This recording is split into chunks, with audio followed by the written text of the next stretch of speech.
Hello friends, village food memories ചാനലിലേക്ക് നിങ്ങൾക്കെല്ലാവർക്കും സ്വാഗതം.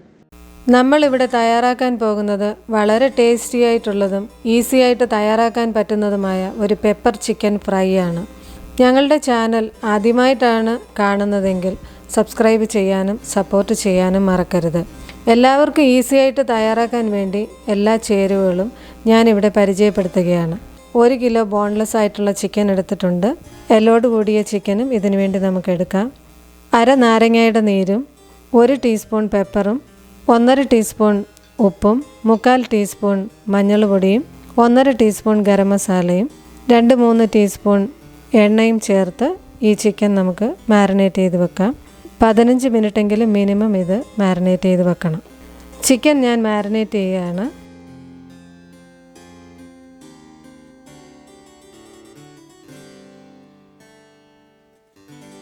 ചേരുവകളും ചിക്കനും കൂടി നന്നായിട്ട് ഞെരടി ചേർത്ത് യോജിപ്പിക്കുക. ചിക്കൻ കുക്ക് ചെയ്തതിന് ശേഷം ഫ്രൈ ചെയ്യാൻ വേണ്ടിയിട്ടുള്ള ചേരുവകളാണ് ഞാനിവിടെ എടുത്തിരിക്കുന്നത്. 2 മീഡിയം സൈസ് ചുമന്ന സവാള ചെറുതായിട്ട് അരിഞ്ഞത്, ഏകദേശം 300 ഗ്രാമോളം ഉണ്ട്. കുറച്ച് കറിവേപ്പില, 1/4 കപ്പോളം കോക്കനട്ട് കട്ട് ചെയ്തെടുത്തത്, ഇത് ഓപ്ഷണലാണ്. 30 ഗ്രാം വെളുത്തുള്ളിയും 30 ഗ്രാം ഇഞ്ചിയും നല്ല ഫൈനായിട്ട് ചോപ്പ് ചെയ്തെടുത്തത്, 1 ടേബിൾ സ്പൂൺ പെപ്പർ പൗഡർ, 4-5 പച്ചമുളക് അരിഞ്ഞെടുത്തത്, 3 ടേബിൾ സ്പൂൺ കുക്കിംഗ് ഓയിൽ. ഇത് ഇത്രയുമാണ് നമുക്ക് ചിക്കൻ ഫ്രൈ ചെയ്യാൻ വേണ്ടിയിട്ടുള്ള ചേരുവകൾ. മാരിനേറ്റ് ചെയ്ത ചിക്കൻ ഞാനൊരു പാനിൽ കുക്ക് ചെയ്തെടുക്കുകയാണ്.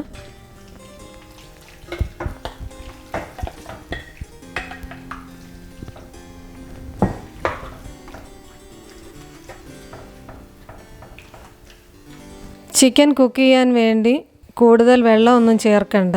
ഈ ചിക്കൻ ബോയിൽ ചെയ്യുമ്പോൾ അതിനകത്തുനിന്ന് തന്നെ വെള്ളം ഇറങ്ങി വരും. ഞാനിതിപ്പോൾ ഇവിടെ അടച്ചു വയ്ക്കുകയാണ്.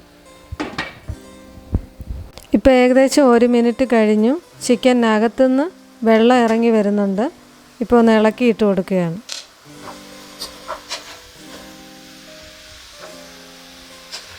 വീണ്ടും അടച്ചു വയ്ക്കുക. ഇപ്പോൾ ഏകദേശം 5 മിനിറ്റ് കഴിഞ്ഞു. ചിക്കൻ നല്ല കുക്കായിട്ടുണ്ട്. ഇനി അതിനകത്തുനിന്ന് ഇറങ്ങിയ വെള്ളം നന്നായിട്ട് വറ്റി വരുന്നവരെ ഇതേ തീയിൽ തന്നെ ഇടുക.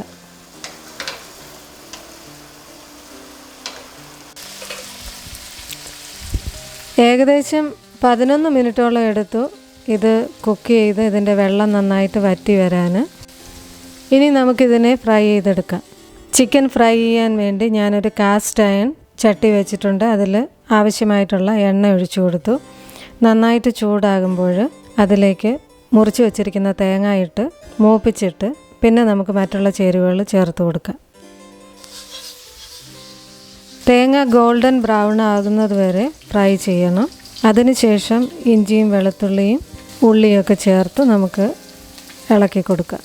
തേങ്ങ ഏകദേശം ലൈറ്റ് ബ്രൗൺ കളറായി. അതിലേക്ക് ഞാൻ ഇഞ്ചിയും വെളുത്തുള്ളിയും ചേർത്ത് ഇളക്കുകയാണ്.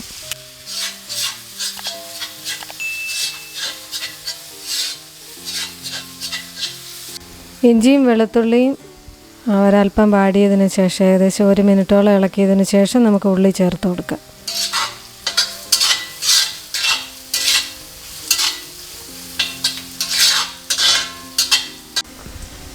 വെളുത്തുള്ളി ഇഞ്ചിയൊക്കെ ഒരുവിധം പകുതിയൊന്ന് വാടി ഇതിലേക്ക് ഞാൻ ഉള്ളി ചേർത്ത് കൊടുക്കുകയാണ്.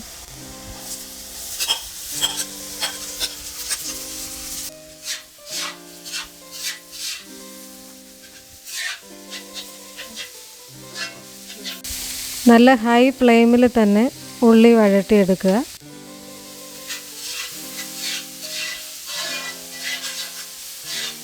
ഉള്ളി ഏകദേശം പകുതി വാടിക്കഴിഞ്ഞു. ഇപ്പോൾ ഇതിലേക്ക് പച്ചമുളകും കറിവേപ്പിലയും ചേർത്ത് കൊടുത്തിട്ട് ഇളക്കുകയാണ്. ഞാൻ പകുതി ഭാഗം കറിവേപ്പില ഇപ്പോൾ ചേർക്കുന്നുള്ളൂ. അവസാനം ബാക്കിയുള്ള കറിവേപ്പില ചേർത്ത് കൊടുക്കും.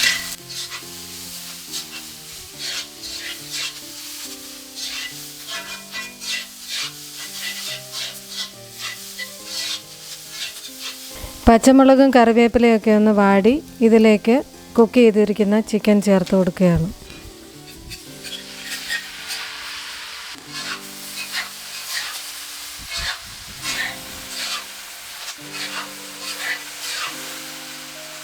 ഏകദേശം 5-6 മിനിറ്റോളം ചിക്കൻ ചേർത്ത് കൊടുത്തതിന് ശേഷം നന്നായിട്ട് ഇളക്കി ഫ്രൈ ചെയ്തു. ഇനി പെപ്പർ ഇതിനകത്ത് ചേർത്ത് കൊടുക്കുകയാണ്.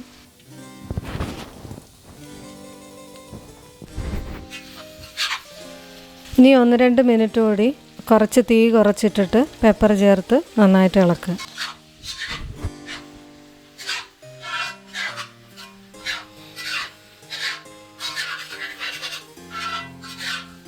വളരെ ടേസ്റ്റി ആയിട്ടുള്ള ചിക്കൻ പെപ്പർ ഫ്രൈ റെഡിയായി.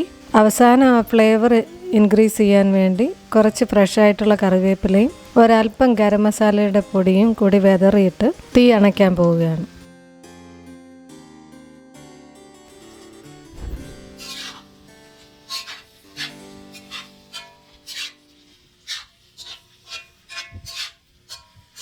ഇനി ഞാനിതിനെ ഒരു സെർവിങ് പ്ലേറ്റിലേക്ക് മാറ്റുകയാണ്. നിങ്ങൾക്ക് കൂടുതൽ എരിവ് വേണമെങ്കിൽ കൂടുതൽ പെപ്പർ പൗഡറും കുറച്ച് കൂടുതൽ പച്ചമുളകും ചേർക്കാം. ഇതൊരു മീഡിയം സ്പൈസിലുള്ള പ്രിപ്പറേഷനാണ്. അധികം എണ്ണ ചേർക്കാതെ തന്നെ ചിക്കനകത്ത് നിന്ന് ഇറങ്ങി വരുന്ന എണ്ണയിൽ തന്നെ ഇത് ഫ്രൈ ആയി കിട്ടും. വളരെ ഈസി ആയിട്ട് തയ്യാറാക്കാൻ പറ്റുന്ന ഒരു ചിക്കൻ പെപ്പർ ഫ്രൈ ആണ്. വളരെ ടേസ്റ്റി ആയിട്ടുള്ളതാണ്. നിങ്ങളെല്ലാവരും ഇത് തയ്യാറാക്കി നോക്കണം. ഞങ്ങളുടെ ചാനൽ സബ്സ്ക്രൈബ് ചെയ്യാനും ഷെയർ ചെയ്യാനും മറക്കരുത്. കമൻസ് ഉണ്ടെങ്കിൽ അത് ഞങ്ങളെ അറിയിക്കുമല്ലോ. Thank you for watching this video.